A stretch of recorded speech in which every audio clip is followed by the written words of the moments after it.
Hey, what's up everyone? Hope you're all having a great day. Today I wanted to talk about one of the major issues with Overwatch 2 regarding the state of the current ranked system and why it can be such a terrible experience for competitive players. In a previous video I made, I explained how the rank system works internally, namely the hidden MMR system, and I got some comments wondering why I didn't elaborate on the poor design of the overall visible medal system. So with the announcement of the upcoming Competitive 3.0 update at BlizzCon, I wanted to reflect on all the reasons why I think that the current implementation of Competitive 2.0 is so poor. Ranked in general is already a source of anxiety, stress, and frustration for many people, as it puts us in a situation where we feel like we're being graded on our performance, among other players who are also in a similar situation. And so, even before we talk about the details of the system, the context in which ranked games take place is already set up for a less than ideal experience, at least from the average person's perspective. Regardless of how you implement this system, the reality of human nature is that people will be toxic, people are going to throw and not take the game seriously, and you're going to run into smurfs which you have no hope of dealing with. All of this, combined with the fact that you're not supposed to care about your results, makes ranked somewhat stressful to play. Even if we intuitively understand that our rank doesn't really mean anything in real life, inevitably, because people place value on it, the ranked environment makes players feel like there's something to lose, and therefore a reason not to play. Blizzard attempted to alleviate these issues a bit with Competitive 2.0, specifically trying to make the system less anxiety-inducing for the average or more casual player, and I would personally say quite confidently that the attempt wasn't very successful. Their approach essentially followed the philosophy of ignorance is bliss. If you don't know how you're doing, then you won't feel as bad about it. Not only is this philosophy inherently anti-competitive because it leads to an extreme lack of transparency, but the actual design that ended up coming out from it failed to do the very thing it promised.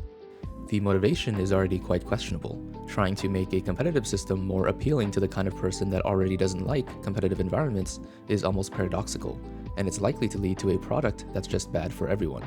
In theory, the idea was that players would be stressed every time they saw their rank go down, an inevitable occurrence in a ranked system. So the proposed solution was that by limiting the amount of times you would receive a rank update, this would decrease stress. This might sound good on paper, but human psychology is not that simple. While it is true that seeing your rank go down does cause anxiety for many people, not seeing it doesn't mean that somehow people forget that they lost a game. It's not necessarily physically seeing the loss that causes anxiety. We know that losses affect our rank already, so not seeing an update after the game doesn't do much to mitigate the negative feelings. In fact, I would confidently argue that the current system makes that feeling even worse. This is because of the delay in ranked updates, where you don't receive any feedback on your ranked progress at all until you've won 5 games or lost 15. At first, this doesn't sound like it would be a big deal, but it is precisely because of this system that the ranked system now feels so terrible. The first most obvious reason it feels bad is just that needing to wait for feedback rather than getting it after every game is just very annoying. The whole point of ranked is the feedback, or the feeling of progress, whether it be up or down. Needing to wait defeats the purpose, and now most of your games don't feel meaningful at all. Sure, most players know that the progress is tracked in the background, but I think players would very much prefer to know what the progress is rather than having it hidden from them. When it comes to wins, they don't feel any better than before. A win is still a win, and for a competitive player, the win was the plan anyway. So although they do feel good, it's not something that's going to feel amazing regardless of what the system is. If your rank updated after every game, you could at least feel the figurative momentum from each win. But because you have to wait, by the 5th win, you don't feel particularly excited. You just feel relieved that you can finally see your progress. Having the game count your wins for you doesn't do anything to increase the excitement of multiple wins. Most players can already remember how many games they've won or lost on a given day. In fact, I would say that in some ways, the delayed updates cause less excitement when it comes to win streaks. If you lose a couple games after your win streak before you've received your update, then you essentially never got to see your high score. On the other hand, losses, which most competitive players would agree is always a disappointing outcome, feel even worse under the current 5-win system. Not only does a loss mean that you aren't any closer to your competitive update unless you plan on losing 15 games, but by not showing you how many points you've actually lost, all it does is leave the player in a negative state of anticipation. If we could see the update even after a loss, it would at least be like ripping off a bandage quickly, allowing you to move on. But by forcing you to wait, it just adds unnecessary anxiety, the very thing the system is supposed to alleviate. This is even worse if you go on a loss streak. Going on a loss streak is usually disappointing enough, but the current system even makes it a point to remind you of exactly how many games you've lost after every win. Suppose you lose 5 games in a row, so now you're 0-5. none of your next 5 wins are going to feel good at all, because you know it's not even going to mean anything for your ranked update. If you win the next 3 games in a row, it doesn't feel like a win streak, it just feels like you're 3-5, which is of course intuitively not a good score, and so it results in players feeling like they're just wasting their time, which makes it more likely that they might just give up for the rest of the season. On top of making win streaks feel bad and loss streaks feel worse, just the idea of arbitrarily splitting up games conflicts with a good competitive mindset. Meaningful progress is a long-term goal, but because the system divides your games into groups, it has the tendency to mislead players into thinking about their progress in groups of around 5 to 10 games, which is nowhere near enough games to develop and improve your skills if you're playing at your skill level. Because the system presents the number 5 as some kind of important number, it naturally confuses players into expecting something of it, which is not the case at all. The system clearly doesn't guarantee anything after 5 wins, whether you're 5-10 or 5-0. Because there's no other information that's given other than your current rank, players are left wondering why they can go 5-2 and still not rank up, or even go 5-8 and not rank down. At the very least, if players were aware of how much progress they were actually making after every game, they would know what progress they should expect. In addition, the need to get 5 wins before receiving feedback makes players feel like they have to win at least 5 games every day, which usually leads to players playing at least 7 to 10 games. I'm sure the system does increase player engagement in some way, but it's not because the system is better, it's because playing ranked feels like a waste of time if you don't have anything to show for it at the end of the day. And so many players will play more games than they otherwise would, just so that they can see some progress. And this can lead to players continuing to play even when they know they aren't performing well, or it can lead to players not having any motivation to play if they know they won't have time to complete 5 wins. While of course it is the freedom of any player to stop playing whenever they want, and Blizzard doesn't somehow force you to play, but I would say that the 5-win requirement encourages unhealthy gaming behaviors. Many players are probably familiar with the play until you win mentality when you're on a loss streak. Someone who plays while aggravated is probably not going to be performing well, and so they might ruin a few games while they wait to eventually get carried by one of their teams. But right now, a frustrated person isn't just going to wait for 1 win, they might continue playing for a lot longer, ruining more games just because they feel like playing until they get 5 wins. Another situation in which the 5-win delay feels incredibly inconvenient is when you know you're 1 win away from your next milestone. Suppose you get your update and you're at 99% of Gold 1, and your goal this season was to make it to Plat. The fact that you have to win 5 games instead of just 1 in order to reach your goal that you know you're extremely close to can be very annoying. If you win a few games, you might already be quite certain that you're above the Plat threshold, but this can be anxiety-inducing because every game you're hoping that you don't get unlucky and suddenly go on a loss streak. One moment you could be 4-1 at 99%, and the next moment you could be 4-5, and this sucks because you know that if it weren't for the delayed progress, you could have stopped playing when you had won that first game. The percent system is essentially the replacement for SR, and it's hard to believe that at one point the Overwatch 2 rank system didn't even have that. The percent system for the most part is fine. There used to be a 100 SR difference between divisions, so right now SR is basically replaced with a percent sign. But again, as a result of the commitment to hiding details, the current system also doesn't tell you how much SR you gained or lost between games, or even after fulfilling your 5-win requirement. You can't even see your current percentage in your career profile, so you're forced to remember what percentage you were at after each update. That's perhaps not that difficult, but it's just another silly thing that should be available for players to look up themselves. The inability to see the gain-loss ratio is yet another reason that players are confused about their progress. Because you don't know how many points you stand to gain each game, it's difficult to predict how many more wins you might need before you reach your goal. Many players assume that it's about a 25% gain per win, but it's not that simple as the value changes depending on how many games you've already played. In general, the more games you've played on your account, the less progress you will gain per win. That specific progress could be a lot less or a lot more, and it seems to vary greatly from game to game, but the system doesn't really give you much information to determine it yourself. A particular rank in which this is even more confusing is in Bronze 5, which a lot of players aren't aware is the largest division by far in the ranked ladder. The bottom of Bronze 5 to the top of Bronze 5 is perhaps as much as 10 times larger than other divisions, which means that climbing through Bronze 5 could take as long as climbing from Bronze 4 to Gold 4, but the game doesn't give you any indication that this is the case. And so Bronze 5 players can be very confused as to why after playing many games they're only gaining a few percent. A practical solution could be to make a new rank below Bronze, perhaps called Iron, to better differentiate players who are currently in the Bronze 5 division. This would allow for better perceived mobility between divisions, allowing players in that skill range to at least feel like they're making progress.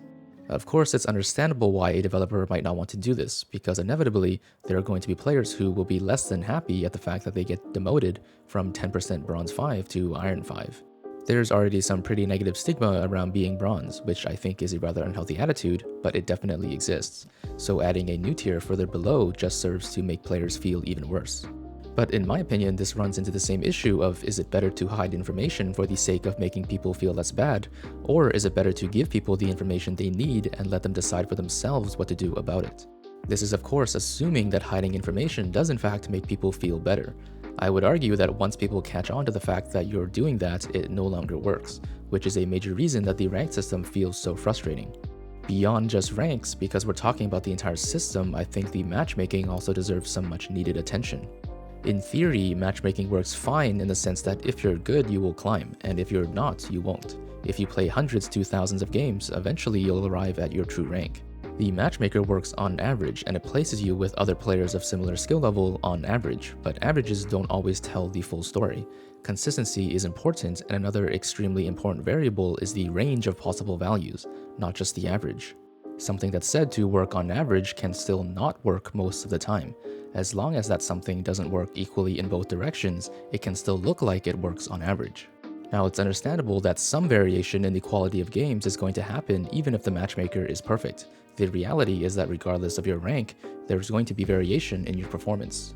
Sometimes you just play worse on certain maps against or with certain team comps, or sometimes you can just simply have a bad day, a fact that many players often forget. No player is perfectly well-rounded, and even a GM can start looking like a gold if they just happen to be playing in a match that exposes all of their biggest weaknesses as a player. But with that in mind, the matchmaker in Overwatch 2 is far from perfect, and in fact exacerbates this issue even more. As many players have probably experienced, the matchmaker is quite flexible with the range of skills that it tolerates. A game that has an average of Platinum could have Gold and Diamond players playing together. This is a practical issue because it results in some fairly low quality games with a lot of unpredictability. Just because the average rank of both teams is the same doesn't mean that the teams are evenly matched, and it certainly doesn't mean that the match will be fun to play. I suspect that as a now free-to-play game, Blizzard has been tasked with the goal of maximizing quote-unquote player engagement. And one of the ways to do that is by ensuring that queue times are fast. The faster the queues, the more time players spend playing, and the more likely they are to spend money. Fast queue times, especially in quick play, probably isn't an unreasonable idea, but right now we're probably leaning too much in that direction, sacrificing too much consistency and quality for the sake of speed. Competitive play in particular is probably the one place where competitive integrity should not be sacrificed for fast queue times. To make an extreme example, imagine a team of 2 GMs and 3 bronzes playing against a team of 5 golds. Nobody in that game is going to be having fun. The GMs are forced to carry the bronzes on their back, the bronzes are just sitting around not knowing what to do, hoping to get carried, and the golds are forced to play against the most ridiculous range of skill imaginable. Blizzard has partially addressed this issue by trying to more closely match the skill levels of individual roles such that a gold tank will always be playing against another gold tank. And while this is an improvement, it's probably not good enough. The range of skill within a team is simply too wide to allow for consistently high quality matches. And it's not just about enjoyment, part of the spirit of competitive play is your development as a player, and I think ranked is supposed to be the place to go if you're serious about improvement.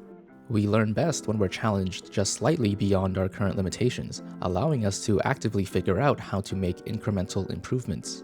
The wide range of skill allowed by the current matchmaker not only makes it difficult to have fun games, it makes it difficult to truly learn something from each game. As another extreme example, suppose that a GM is playing against the bronze. There's of course nothing the GM will learn from the bronze because there's nothing the bronze will do that will challenge the GM in any way.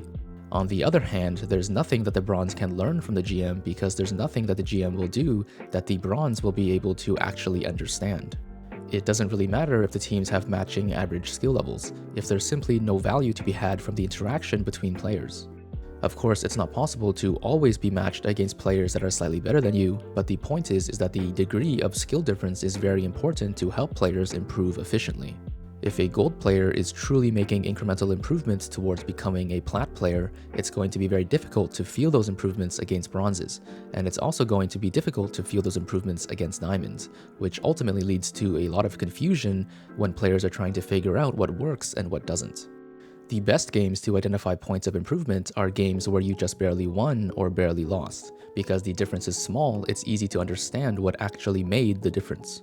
I still believe that there's always some value that you can get from every game, but when the range of skill levels is too wide too often, many games from a learning perspective are going to feel like somewhat of a waste of time. You're just the one getting carried or you're the one carrying, and the times when you actually have the ideal games for learning are few and far between, making it difficult to improve at the speed that we would like. So in summary, the major reasons that I think the ranked system feels so terrible right now is because of unnecessary delays in ranked progress, the lack of transparency in how your rank is actually progressing, and the lack of match consistency. All of these things combined create a less than ideal competitive experience. With the announcement of Competitive 3.0 at BlizzCon, I'm generally optimistic about the upcoming changes, and I'm hopeful that they will improve many of the current grievances. I genuinely think that Overwatch, even with all its issues, is one of the most fun competitive FPS experiences right now, and I want the game to meet its full potential.